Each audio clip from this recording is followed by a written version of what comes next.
भारत के साथ चल रहे विवाद के बीच मालदीव ने एक और नापाक चाल चल दी है। मालदीव ने भारत के साथ समुद्री सर्वेक्षण के समझौते को खत्म करने के बाद अब चीन के साथ हाथ मिला लिया है। मालदीव और चीन मिलकर अब हिंद महासागर का जायजा करेंगे और इसके लिए चीनी सेना का जासूसी जहाज शियांग यांग होंग 3 से 30 जनवरी को मालदीव की राजधानी माले पहुंच रहा है। इससे पहले श्रीलंका ने चीन के जासूसी जहाजों को अनुमति देने से इनकार कर दिया था। वहीं मालदीव के साथ विरोधी राष्ट्रपति मोहम्मद मोइजू ने इस पूरे मामले पर चुप्पी साध रखी है।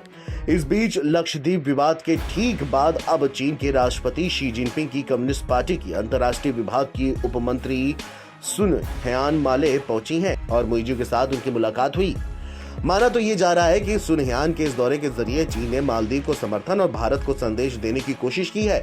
सुनहयान का अचानक से ये दौरा तब हुआ जब अभी कुछ दिन पहले ही मुइजो चीन का दौरा करने के बाद वापस लौटे हैं। मुइजो ने चीन के राष्ट्रपति के साथ मुलाकात की थी और कई समझौतों पर हस्ताक्षर किए थे। इन समझौते के डिटेल को अभी तक सार्वजनिक नहीं किया गया है। मालदीव और चीन दोनों ही रणनीतिक संबंधों को नई ऊंचाइयों पर ले जाने पर सहमति जताई थी।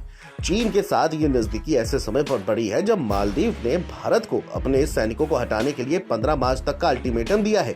मालदीव की मीडिया रिपोर्ट्स के मुताबिक इससे पहले मालदीव के समुद्री संसाधन मंत्री अहमद शियांग चीनी जासूसी जहाज के पहुंचने की खबर का खंडन कर चुके हैं। चीन का ये जासूसी शोध जहाज 100 मीटर लंबा और तकरीबन 4500 टन वजनी है। ये जहाज मिसाइलों को ट्रैक करने के साथ साथ समुद्र के अंदर छिपे प्राकृतिक संसाधनों का पता लगाने में भी माहिर है।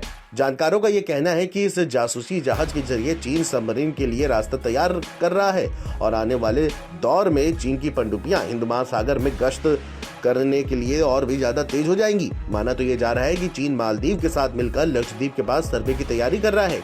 इससे पहले मुइजू सरकार ने भारत के साथ हाइड्रोग्राफी समझौते को खत्म कर दिया था, जिसे उनके पूर्ववर्ती राष्ट्रपति इब्राहिम सोहिल ने किया था। मालदीव के राष्ट्रपति कार्यालय ने कहा है कि केवल मालदीव को ये पता रहे कि उसके आसपास के समुद्र में क्या है।